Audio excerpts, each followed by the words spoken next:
Photo by Chung Sung-jung. Getty Images. North Korea test fires a new missile. Some of the Pentagon's most advanced warplanes fly over South Korea in a grim display of strength.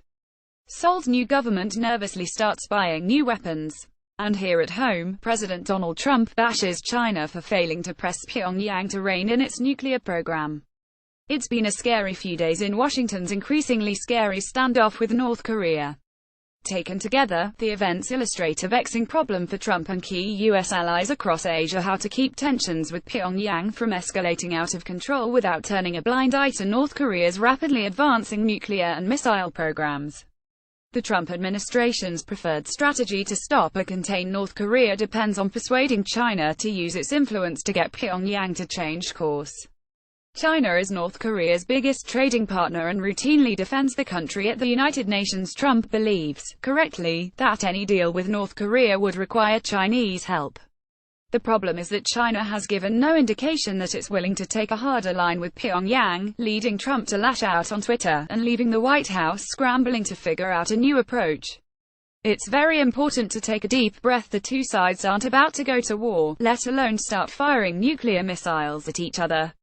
For all of its bluster, North Korea has traditionally been willing to walk back from the void rather than step into it.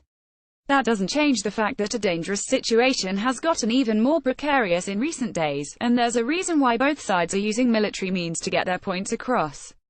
If that continues, there's potential for the scary situation to get even scarier. North Korea won't stop improving its missiles. The US and the international community have been dealing with North Korea's missile and nuclear programs for decades. But North Korea's missile program just got a lot better, and more dangerous, this year. The North Korean program is a real program now, Vipin Narang, a nuclear expert at MIT, told me. Here's what he means. North Korea changed the game when it successfully tested the Hwasong-14 ICBM on July the 4th and 28th. After the second test, it appeared that the missile could travel around 10,000 kilometers, or 6,200 miles, according to experts.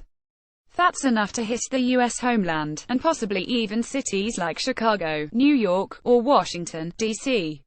North Korean leader Kim Jong-un had warned that this was going to happen. Back in January, he said his country was close to testing an ICBM, a long-range missile that was a vital part of the Soviet Union's arsenal during the Cold War. Though Trump promised that type of test wouldn't happen, Pyongyang fired missiles not once but twice in July. Why does North Korea want an ICBM first? It's a valuable deterrent. North Korea rightly believes Washington would have to think twice about using force if Pyongyang could reliably strike back. Just as importantly, the Kim regime's primary objective is to survive, and having a viable missile and nuclear program helps it stay in power.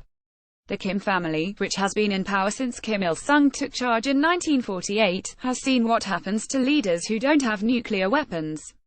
In modern times, Iraq's Saddam Hussein persuaded much of the world that he had restarted his country's nuclear weapons program. He hadn't, but the boasts helped spark the 2003 invasion that drove him from power. In Libya, Muammar Gaddafi gave up his program to build closer ties to the West, but was eventually ousted from power and killed by a mob. So, Kim Jong-un's, Kim Il-sung's grandson, has no incentive to stop any of its programs. In fact, he has incentives to keep them going. That doesn't leave Trump, or his predecessors, with many good options. But there is one thing the president can do in the meantime: let America's friends in East Asia know that America will still protect them from the growing danger. Based on this weekend, it looks like HES doing just that. Flying bombers over the Korean peninsula is meant to reassure U.S. allies. In this handout photo released by the South Korean Defense Ministry, a U.S. Air Force B-1B Lancer bomber L flies with a South Korean F-15K fighter jet over the Korean peninsula. Photo by South Korean Defense Ministry via Getty Images. In response to Friday's ICBM test, the U.S. flew two B-1B bombers alongside South Korean and Japanese fighter jets above South Korea on Saturday. Kim is well aware that the U.S. could bomb North Korea if the North were ever to attack any of those countries. But the 10-hour mission wasn't about scaring Pyongyang. It was about letting Seoul and Tokyo know that Washington still has their backs. The only reason we have shows of strength is to remind South Korea and Japan that the alliance is strong, Narang noted. There's a good reason the U.S. felt it had to do this. Basically, North Korea already has the ability to strike both South Korea and Japan. They rely on the US to protect them from a North Korean missile, chemical, or nuclear attack, and they want the US to guarantee that Pyongyang will get hit if it hurts allies. The problem is that North Korea now has the ICBM, which puts at least parts of the US homeland in range. That brings up a dilemma for the Trump administration. Does it risk being struck by North Korea in order to protect South Korea or Japan? That's why conducting a military exercise in response to Friday's missile test was so important. Our response can be viewed as necessary to assure our allies that we do still have their backs, retired Lt. Gen. Chip Gregson, the Pentagon's top Asia official from 2009 to 2011, said in an interview. Flying bombers is a tried-and-true method of calming ally nerves. In 2013, for example, the US and South Korea practiced a bombing run where two American B-2 stealth bombers dropped 8 fake munitions near North Korea as part of the Foal Eagle annual exercise. This year, Foal Eagle included around 30,000 US and South Korean troops who jointly practiced air, sea, and special operations from March to April. In addition, the US contributes to South Korea's missile defense. That's why it sent the THAAD system to the country, which will help it defend against short-range North Korean missiles. It won't stop an ICBM, but it can help protect Seoul, South Korea's capital with a population of 25.6 million, which is within striking distance of North Korea's large artillery force near their shared border. So far, the THAAD system has a 15 for 15 success rate in tests. However, South Korea is thinking about building more powerful ballistic missiles of its own, the New York Times reports. The US would have to approve their construction because of their bilateral security treaty. Still, it shows that Seoul is getting nervous and is looking to take some of its security into its own hands. That could potentially be a problem down the road. If Seoul and Tokyo ever felt like they would not be supported by the US, they might try get a nuclear weapon to protect themselves. Mira Rafupa, an Asia security expert at the Center for a New American Security think tank, told me. That has the potential to anger North Korea and China, which would only make things more dangerous in the region. So conducting shows of force with allies is not new. But it never hurts to reassure an ally. However, North Korea's growing capabilities have added a sense of urgency. That may be why Trump tried to get China to help with the situation. The problem is that outreach didn't work, and now the administration is changing course. Trump is bashing China because Beijing didn't do what he wanted. On its face, Trump's analysis of North Korea makes some sense. China is North Korea's largest trading partner.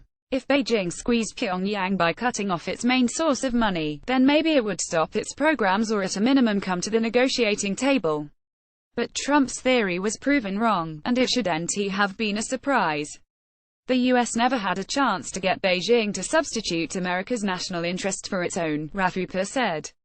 So Trump lashed out using his favorite weapon, Twitter. This was from July 29. I am very disappointed in China.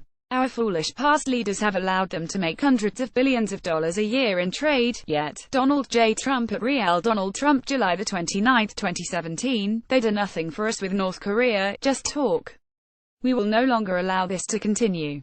China could easily solve this problem. Donald J. Trump at Real Donald Trump July 29, 2017. The core issue is Washington's primary fear that North Korea develops means of reliably firing nuclear missiles capable of reaching the US. China's primary concern is very different. It's terrified that the Kim regime could collapse, sending millions of North Korean refugees flocking into China. That's something Beijing expressly does not want. Beijing prioritizes stability on the Korean peninsula. Any change China fears may lead to problems for the Chinese government down the road. Plus, if America won a war with North Korea, it might be able to negotiate the reunification of the peninsula on its and South Korea's terms. That would only be politically bad for China, but also US and South Korean forces would be stationed on China's border, something Beijing doesn't want. There's yet another benefit for China to let things continue as they are. The Chinese have an incentive to let this fester because it's a big distraction for Washington, said Narang. North Korea is a huge thorn in our side. In essence, keeping the American eyes on North Korea allows China to continue to do what it wants in the region, like build military facilities on artificial islands it constructed in the South China Sea.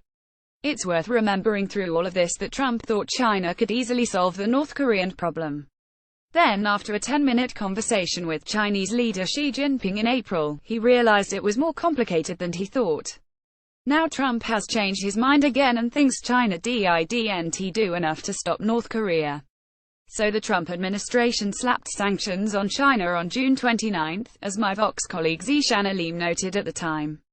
While we will continue to seek international cooperation on North Korea, the United States is sending an emphatic message across the globe that we will not hesitate to take action against persons, companies, and financial institutions who enable this regime, Treasury Secretary Steve Mnuchin said in a June 29 statement on the earlier round of sanctions, clearly alluding to China. The administration is thinking of taking additional punitive measures against Beijing, reports Politico. Those could include new trade restrictions or sanctions. Either way, whatever Trump chooses to do is unlikely to work, according to Zachary Keck, an Asia security expert at the Non-Proliferation Policy Education Center. Placing sanctions on China is unlikely to have much success, he told me in an interview. Ultimately, Chinese leaders calculus that living with a stable if nuclear-armed North Korea is better than living with millions of refugees flooding into their country won't change. The costs would have to be very, very high to change the way China views the North Korea situation. And it's unlikely the US can inflict that much damage without hurting its own economy as well. Also, Congress went further last week, overwhelmingly passing legislation slapping even more punitive sanctions on Pyongyang as well as on Iran and, most notably, Russia. The White House said Trump will sign the bill soon. It's a good course of action to take, Rafupa noted, saying there was some success getting North Korea to the negotiating table in the 1990s, even if it might not work now. After all, now that the country has what it wants, an ICBM, it's hard to know what sanctioning Pyongyang might do other than slowing down the program, Narang told me. It's no surprise that Trump is lashing out at China on Twitter, since Beijing was so central to his strategy for containing North Korea, and China clearly didn't want to move as far as he wanted it to.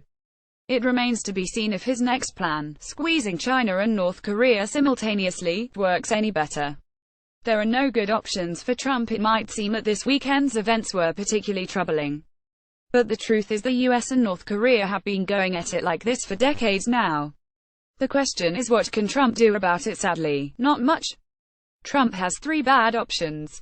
He could try to take out North Korea's nuclear facilities with a surgical strike, but that risks North Korea retaliating by attacking South Korea and Japan. He could try diplomacy, but that has not historically worked. After almost 25 years, we should be completely disabused of any thought that there is a rational bargain to be had with North Korea that will be honored by North Korea, Gregson told me. And then there are the sanctions, which Trump is trying. But many items the country wants and needs, like weapons and fuel, are already highly sanctioned by the US. North Korea hasn't yet changed its course. So no matter what Trump does, there is a downside. That's scary. But the really scary thing is if the North Korea situation doesn't get solved, perhaps a similar series of events could happen again in the future. And, next time, it might get worse.